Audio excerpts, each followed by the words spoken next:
नमस्कार मेरे प्यारे दोस्तों, कैसे हैं आप सभी। उम्मीद करती हूँ आप सभी अच्छे होंगे। दोस्तों, आज मैं लेकर आई हूँ कर्मणी मौत की दास्तां का पार्ट 4। तो दोस्तों, मेरी ये कहानी सुनने के लिए मेरे चैनल को लाइक करें, शेयर करें और सब्सक्राइब करना ना भूलें। तो कहानी शुरू करते हैं आज की कर्मणी मौत की दास्तां पार्ट 4। राहुल ने यह सब सोचते हुए अपनी कार को तुरंत यू टर्न लिया और फिर चंडी मंदिर पहुंचता है। वहां पर उसी पेड़ के नीचे पहाड़ी वाले बाबा बैठे हुए थे। राहुल ने पहाड़ी वाले बाबा के करीब जाकर पूछा, कर्मणी कॉटेज की बाउंड्री के चारों ओर तरफ जो पीला धागा बंधा हुआ है उसके बारे में आपको कुछ पता है? पीला धागा। यह सुनकर पहाड़ी वाले बाबा चौंक गए। आपने उस कॉटेज के चारों तरफ पीला धागा बंधा देखा? पहाड़ी वाले बाबा ने पूछा। हाँ, राहुल ने जवाब दिया। सिर्फ बाउंड्री का दरवाजा छोड़कर सभी जगह बंधा था। नहीं नहीं नहीं, यह नहीं हो सकता। यह किसने किया होगा? पहाड़ी वाले बाबा काफी घबराए हुए दिख रहे थे। राहुल पूछता है कि क्या क्या नहीं हो सकता बाबा? पहाड़ी वाले बाबा ने कहा कि वह जो पीला धागा है कोई मामूली धागा नहीं है। वह एक महातंत्र किया हुआ हिस्सा है जो किसी के द्वारा किया गया है, जिसकी वजह से कर्मणी की आत्मा प्रेत से एक पिशाचनी बन जाएगी। लेकिन यह काम किसी तांत्रिक का ही हो सकता है जो ये सब जानता होगा, क्योंकि महातंत्र क्रिया एक प्रेत को पिशाचनी बना देगा, पर करने वाले से हुई एक ही गलती उसकी जान ले सकता है। राहुल ने कहा, तभी तो कर्मणी शक्तिशाली है रही है और गांव वालों के घरों को गिरा रही है। पहाड़ी वाले बाबा बोले, हो सकता है। मैं यह तो पूरी यकीन से नहीं कह सकता, परंतु हो सकता है। राहुल बोला, बाबा हमें तो यही लग रहा है। इसे जानने की एक विधि है जिसके 3 चरण हैं, जिसमें मैं तुम्हें बताता हूँ। यदि तुम्हें यह जानना है कि महातंत्र हुआ है या नहीं, तो इसके लिए तुम्हें 2 नींबू लेने होंगे। दोनों पर एक रक्षा सूत्र को अलग अलग सिरे से बांधकर रक्षा सूत्र के एक सिरे से बंधे नींबू को काट के इस प्रकार अलग करेंगे कि रक्षा सूत्र को थोड़ा हिस्सा उसे बंधा रहे।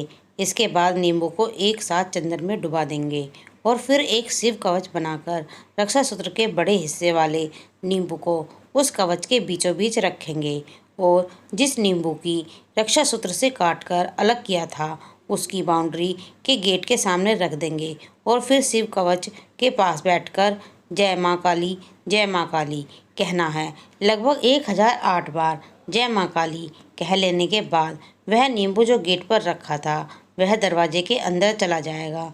अंदर जाकर वह सारे कमरों में जाएगा और जब वह उस कमरे में पहुंचेगा जहां तंत्र का प्रभाव होगा, वैसे ही यहाँ पर जो नींबू शिव कवच के बीच में होगा अपने आप रक्षा सूत्र से खुल जाएगा।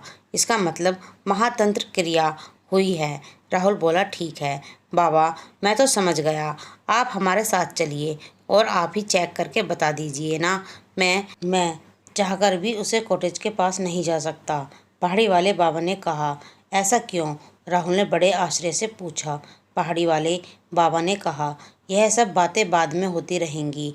आप पहले जाकर विधि का सामान ले लीजिए, क्योंकि कर्मणी इस महातंत्र के हर रात के बाद शक्तिशाली होती जा रही है।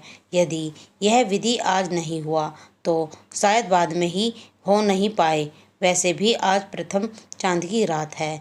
इस रात को दैविक शक्तियाँ ज़्यादा शक्तिशाली होती हैं। आप विधि की सारे सामान ले आइए। इस तरह कहकर पहाड़ी वाले बाबा ने एक लिस्ट राहुल की ओर बढ़ा दिया। ठीक है, मैं अभी से ही तैयारी करना शुरू कर देता हूँ, राहुल ने कहा, और मैं पहली विधि दूसरी विधि दोनों को लिख देता हूँ। यदि हमने यह विधि आपको बतानी शुरू की तो फिर सामान जुटाने की फुर्सत नहीं मिलेगी। इसलिए पहले आप यह सारे सामान ले आइए। इसके बाद मैं आपको दोनों विधियों के बारे में विस्तार से बता दूंगा। इसके बाद राहुल ने तुरंत राजशेखर अंकल को फ़ोन किया और चंडी मंदिर पर बुलाया। राजशेखर अंकल, आप भी मेरे साथ मार्केट चलिए, कुछ सामान खरीदने हैं। राजशेखर अंकल के आते ही राहुल उनके साथ मार्केट की तरफ चल दिया। कैसे सामान लेने हैं राहुल बाबा? लेकिन राहुल खामोश रहा। मार्केट पहुंचकर आधे सामान की लिस्ट राजशेखर अंकल को दी और आधी खुद लेकर चल दिए। लगभग आधे घंटे के बाद दोनों वापस कार के पास आए और सामान रखकर चल दिए। रास्ते में जब राहुल ड्राइविंग कर रहा था, ये कैसा सामान है राहुल बाबा। तभी सामने मुखिया जी दिखाई दिए। राहुल ने कार रोकी और मुखिया जी को कहा, आपसे हमें बहुत ज़रूरी काम है, आप कार में बैठ जाइए। मुखिया जी कार के पीछे वाली सीट पर बैठ गए। रास्ते में मुखिया जी और राजशेखर अंकल ने पूछा कि हम लोग जा कहाँ रहे हैं और यह कैसा सामान है। राहुल ने कहा, बस एक बार चंडी मंदिर पहुंच जाते हैं, उसके बाद मैं सब कुछ बताता हूँ। चंडी मंदिर पहुंचकर राहुल ने पहाड़ी वाले बाबा को सारा सामान दिखाया और बोला, बाबा यह ठीक तो है ना, कोई चीज़ कम तो नहीं है, लेकिन यह आप कर क्या रहे हैं। राहुल बाबा, शहरी बाबू, राजशेखर अंकल और मुखिया जी ने एक साथ कहा, यह सारे सामान ठीक है। और फिर मुखिया जी की तरफ देखकर कहने लगे, यह सब महातंत्र भंग विधि की तैयारी हो रही है। महातंत्र भंग क्रिया, लेकिन यह महातंत्र हुआ कहाँ है। राजशेखर अंकल ने पूछा। राहुल ने बताना शुरू किया, अंकल जब हम दोनों कल रात करमणी कॉटेज पहुँचे थे, तब मैंने एक पीला धागा चारों तरफ बंधा हुआ देखा था। हमें यह भी तो कंफर्म नहीं है, इसलिए हम लोग यह विधि करके कंफर्म होना चाहते थे कि महातंत्र हुआ है या नहीं। लेकिन आपको इस तंत्र के बारे में कैसे पता है। राहुल ने पूछा। राहुल बाबा ने एक बार कहीं सफ़र कर रहा था, तभी ट्रेन में मुझे एक तांत्रिक मिले। उन्होंने मुझे बताया कि महातंत्र क्रिया प्रेतों को पिशाच बनाने वाली एक विधि है और महातंत्र भंग करने की बात भी बताई थी। और मेरे द्वारा पूछे जाने पर कि बाबा आप यह मुझे क्यों बता रहे हैं, तो उन्होंने कहा कि बच्चे तुझे भविष्य में इसकी ज़रूरत पड़ेगी। यह कहकर वह बाबा ट्रेन से उसी वक्त छलांग लगाकर बाहर चले गए थे। उसके बाद मुझे नहीं पता कि क्या हुआ उनके साथ, क्या होती है महातंत्र क्रिया।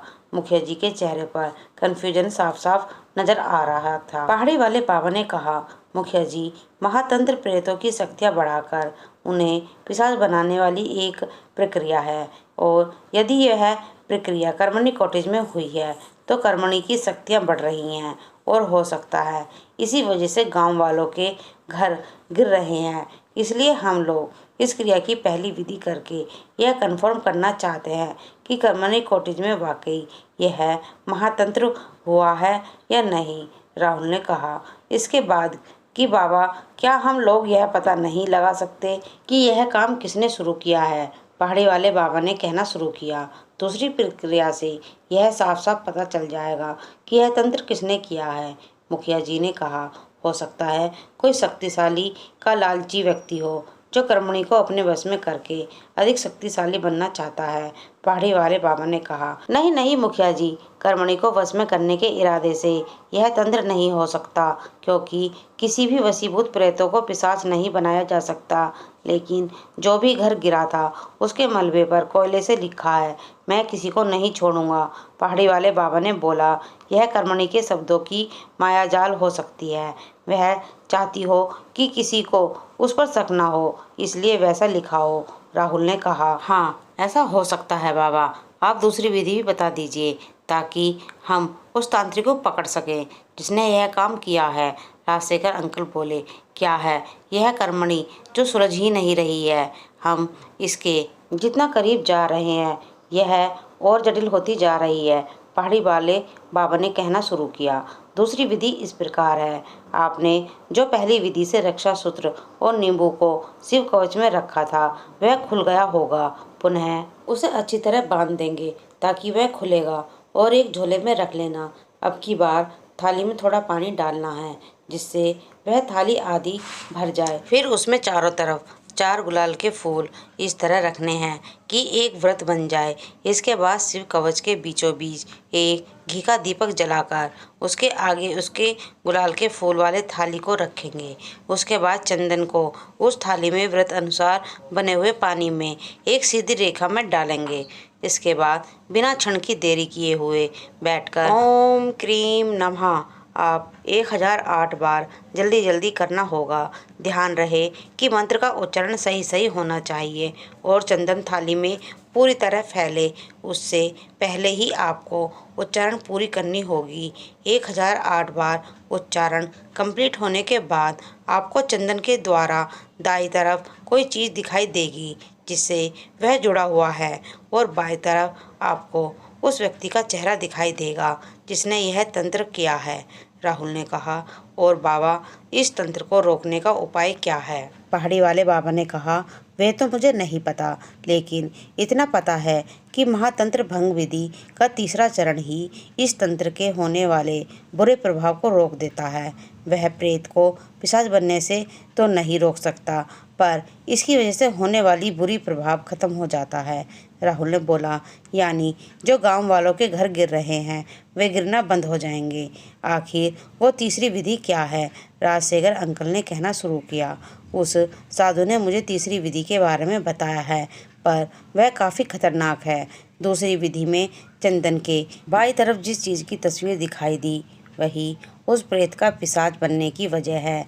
आपने जो नींबू रक्षा सूत्र से बांधकर झूला में रखा था उसके साथ आप उस चंदन के पानी को भी रख दीजिएगा। ऐसा रखिएगा कि वह पानी गिरे नहीं तो सारी मेहनत बेकार हो जाएगी। इसके बाद आपको उस वस्तु को खोजकर जो आपने देखी थी उसको रक्षा सूत्र से बांध दीजिएगा और इसके बाद उस पे वही चंदन का पानी डाल दीजिएगा। इससे होने वाले जो प्रभाव होंगे एक दायरे तक सिमट कर रह जाएंगे। राहुल ने सारी बातें ध्यान से सुन ली थी। अब राजशेखर अंकल अपनी बातें आगे बढ़ाते हुए कहते हैं, लेकिन राहुल बाबा, उस खतरे वाले घर में जाने से आपकी जान को खतरा हो सकता है। आप वहां जाने की सोचिएगा भी नहीं। राहुल बोला, अंकल, यदि मैं वहां गया तो मर सकता हूँ या बच भी सकता हूँ, लेकिन मैं बहुत सारे लोगों को बचा सकता था, फिर भी नहीं बचाया। इस सोच के साथ ही मैं हर रोज़ मरूंगा। पहाड़ी वाले बाबा ने अपने गले से एक रुद्राक्ष की माला निकाली और मंत्र पढ़कर यह कहा कि यह मेरी जिंदगी भर की तपस्या का फल है। आप इसका समय पड़ने पर इस्तेमाल कीजिएगा, यह आपकी मदद करेगा। राहुल ने सारे सामान को कार के अंदर रख दिया।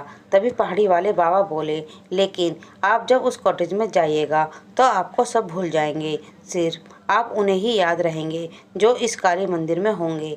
मुखिया जी ने कहा, शहरी बाबू, आप उस कॉटेज में नहीं जाते, नहीं बात अच्छी है। राहुल बोला, मुखिया जी, आप एक इंसान के लिए पूरी गांव को तबाह नहीं कर सकते। मेरी बात मानिए, आप और राजशेखर अंकल इसी काली मंदिर में रह जाइए। मैं जाकर कर्मणी कॉटेज के आगे तैयारी शुरू करता हूँ। आप लोग इसी मंदिर में रहिए। मुखिया जी और राजशेखर अंकल काफ़ी जिद करते रहे, पर राहुल ने उनकी बात नहीं सुनी और उन्हें चंडी मंदिर भेज दिया। उसके बाद वह होटल पर आया और स्नान करके चंडी मंदिर में जाकर काली माँ की पूजा की और फिर मुखिया जी और राजशेखर अंकल से विदा लेकर कर्मणी कॉटेज के गेट पर पहुंचा। तब तक शाम हो चुकी थी, चारों तरफ अंधेरा छाने लगा था।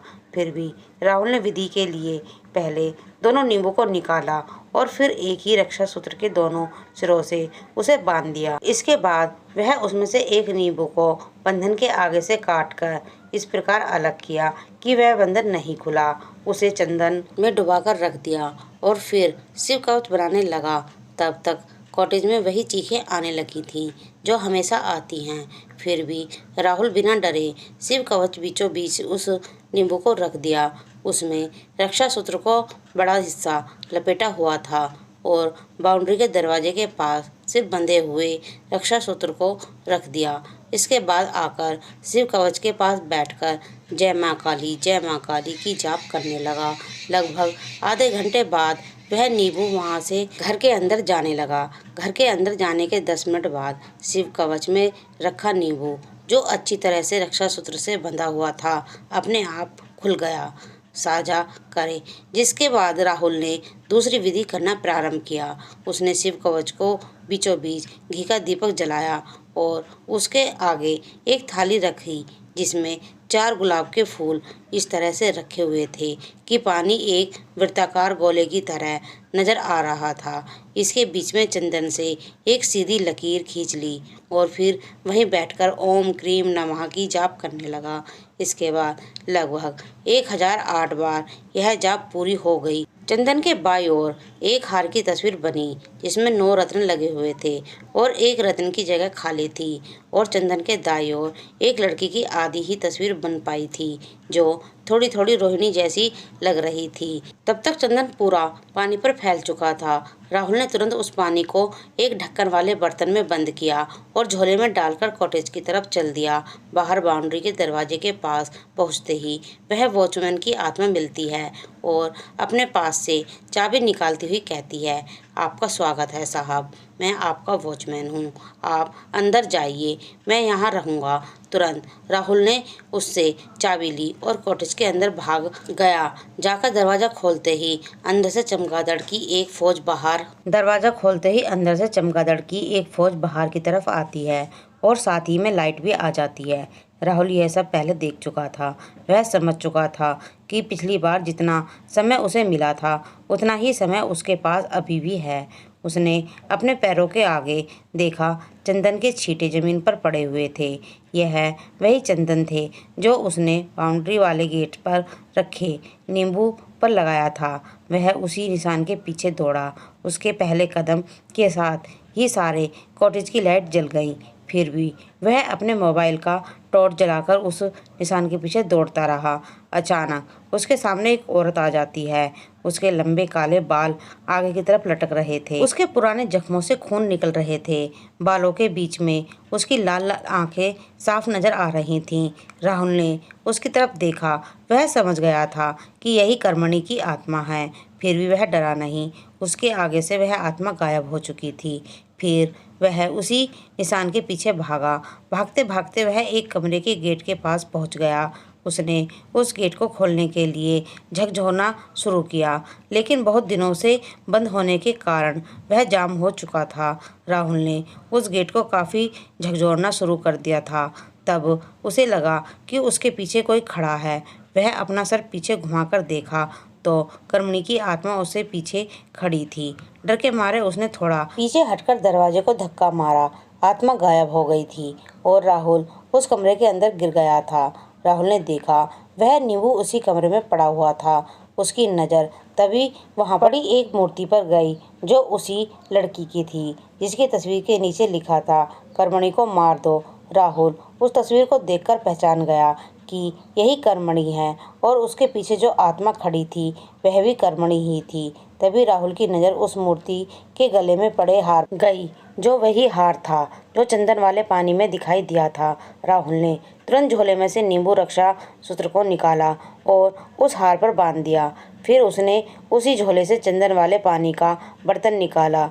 वह उसके ढक्कन खोल ही रहा था कि कर्मणी की आत्मा उसके पीछे चीखती हुई आई। राहुल पीछे मुड़ा। वह बर्तन खोलने की कोशिश करता रहा। बर्तन अचानक खुला। बर्तन के खुलते ही राहुल पीछे मुड़ा और उस हार पर चंदन के पानी को फेंक दिया। राहुल क्योंकि काफ़ी तेज़ी से मुड़ा था इसलिए ज़मीन पर गिर गया। उसे काफ़ी चोट आई और तभी कर्मणी की आत्मा उसे पैर से खींचती हुई अपने साथ लेकर जाने लगी। राहुल काफ़ी घबरा गया था। उसे अपने गले में पड़ी हुई रुद्राक्ष की माला याद आई जो पहाड़ी वाले बाबा ने उसे दिया था और ज़रूरत पड़ने पर इस्तेमाल करने को भी कहा था। राहुल ने तुरंत उसे अपने गले से निकाला और कर्मणी के हाथों में पहना दिया। कर्मणी राहुल के पैर छोड़कर काफ़ी चिल्लाने लगी। राहुल ने बगैर कुछ सोचे वहां से दरवाजे की तरफ दौड़ लगा दी।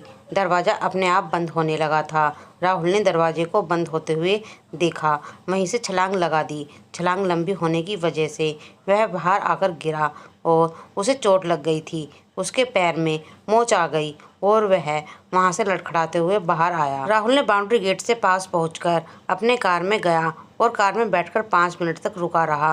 कर्मणी की आत्मा ने जो उसे घसीटा था उसकी वजह से उसके पैरों से खून आ रहा था। उसने 5 मिनट तक आराम करने के बाद कार स्टार्ट की और मंदिर की तरफ चल दिया। रास्ते में वह सोचने लगा कि वह कर्मणी कौन है और वह लड़की कौन थी जिसने महातंत्र किया।